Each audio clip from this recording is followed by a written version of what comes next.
Hello hi friend, कसे आहात तुम्ही? आय होप सगळे ठीकच असतात. तर माझ्या कुकिंग चॅनलमध्ये मी तुमचं मनापासून स्वागत करते. आणि हो फ्रेंड्स, रिक्वेस्ट आहे की ही जी रेसिपी आहे ना, स्किप न करता असंच पुढे कंटिन्यू पाहत राहा.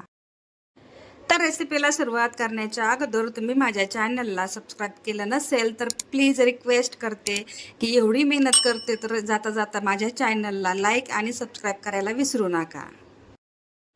तर मी तुमच्यासाठी एक रोज नवीन छान छान अशी रेसिपी घेऊन येत आहे. तर आजही घेऊन आलेले आहे. चला तर मग वेळ न घालवता रेसिपीला सुरुवात करूया.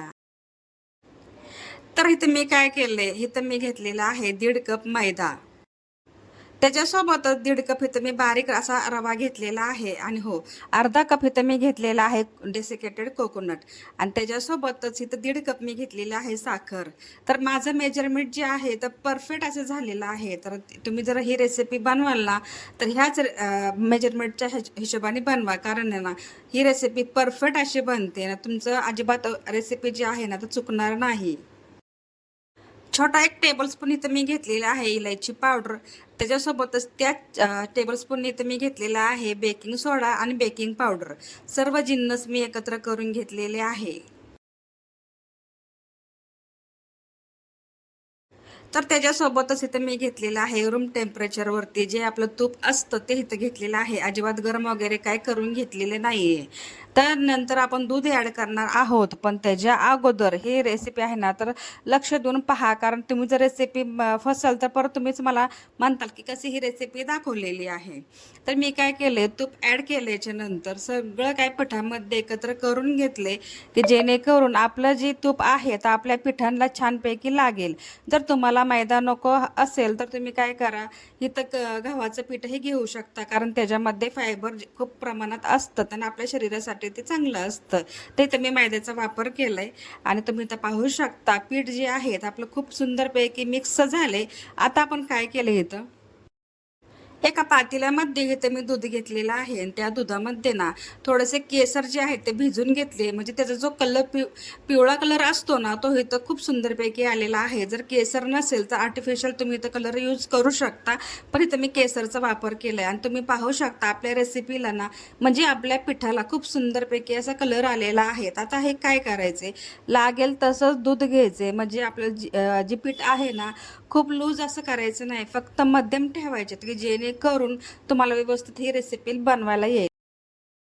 आणि साखर जी असते ना, तर तुम्ही काय करा, ते साखरेचा पावडर तयार करून घेऊ नका माझ्या सांगण्यावरून. कारण काय माहिती आहे का, ज्यावेळेस आपण पूर्ण जी साखर आहे आपण पूर्ण ह्या पिठामध्ये जर ॲड केले ना, ते क्रंची पण एक तयार होईल आणि दिसायलाही खूप सुंदर वाटेल.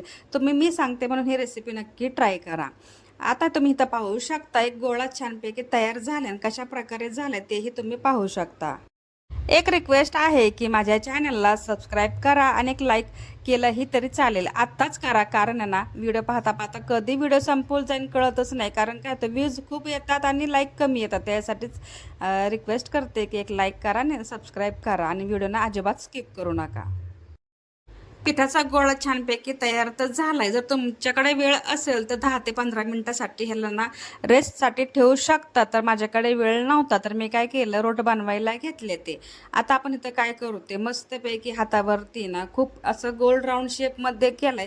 आणि थोडासा चपट्या आकाराचा ह्याला कलर म्हणजे दाबून घेतलाय. तुम्ही पाहू शकता की रोट जसे असतात तशाच प्रकारे ह्याला मी आकार देण्याचा प्रयत्न केला. तुम्ही घाबरताल की आता हे रोट आहे आपले थोडेसे फाटायला सुरुवात झाली, तर काही टेन्शन घेऊ नका. जशा प्रकारे फाटतात आहे ना, तशाच प्रकारे तुम्हाला ना ही रेसिपी नंतर कळेल की कशा पद्धतीने बनते. आणि ह्याचं काय केले, काजू आणि बदाम, पिस्ता असे काही मोठे मोठे काप ठेवले आणि त्याच्यावरती गार्निशिंग केले, म्हणजे डिझाईन बनवून घेतली. आणि तेही किती सुंदर दिसतात. आणि तुम्हाला जर खसखस लावायचे असतील ना, तेही तुम्ही लावू शकता. आणि घरच्या घरी बिना ओव्हनचे हे रोट कसे बनवायचे एकदम साध्या सोप्या पद्धतीने तुमच्याशी मी हा व्हिडिओ शेअर करते. तर तुम्ही पाहू शकता आपली एक तर रोट हा तयार झालेला आहे, दुसराही बनवते.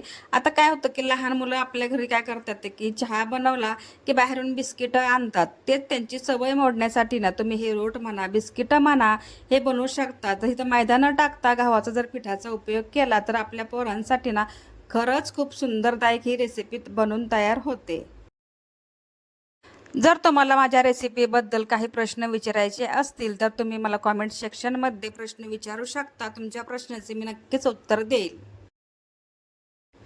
काल आपण डाळीपासून खिचडा तयार केला होता, ते रेसिपी मी तुमच्याशी शेअर केली होती. तसं त्याचा शॉर्ट व्हिडिओ बनवून माझ्या इंस्टाग्राम आयडीवरती मी टाकली होती. तर तिथं त्या व्हिडिओला खरंच खूप भरभरून मला प्रेम मिळालं. तर मी इंस्टाग्राम आयडीचं आणि माझ्या व्ह्यूअरचं खरंच मी धन्यवाद करते. आणि तुम्हाला जर माझी आयडी चेक करायची असेल, तिथं माझ्या रेसिपी पाहिजे असतील तर माझी आयडी आहे रिजवाना शेख.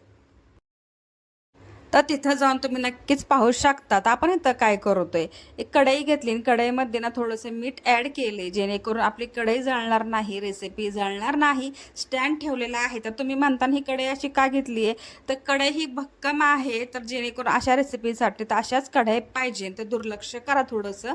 आणि तुम्ही पाहू शकता आपल्याकडे जर बटर पेपर नसेल, वर्तमानपत्र हे घेऊ शकता. पण हे जे आहेत ना कागद, बिना शाईचं जर असेल तर तेही उत्तम आहे. कारण काय माहिती आहे का, आत्ता हे आपल्यासाठी शरीरासाठी चांगलं नाही आहे.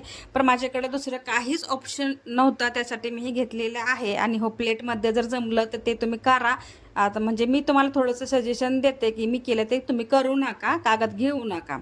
आणि दुसरी गोष्ट म्हणजे आपण इथं काय केलं, 5 मिनिटासाठी ना प्रीहीट करून घेतले. नंतर आपण हे प्लेट जी आहे ना आपल्या कढईमध्ये ॲड केली. आणि ह्याला काय करायचे, मीडियम गॅसवरती ना जवळपास 15 ते 16 मिनटं ठेवायचे. त्यानं हो तुम्ही पाहू शकता आपल्या रोटला कशा प्रकारे कलर आलेला आहे.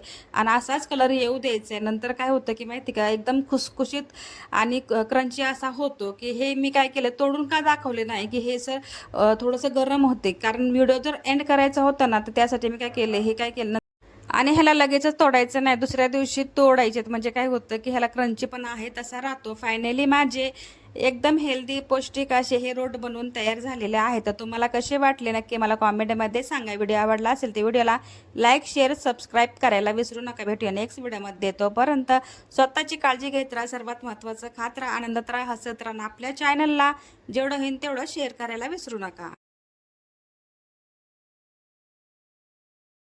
सर्वात महत्त्वाची गोष्ट म्हणजे ज्यांनी हा माझा व्हिडिओ पाहिला असेल ना, त्यांचं खरंच खूप मनापासून धन्यवाद करते. आणि हा व्हिडिओ मी इथंच एंड करते. तर तुमच्याशी असंच मी रोजच्या रोज भेटत जाईन आणि छान छान रेसिपीसोबत.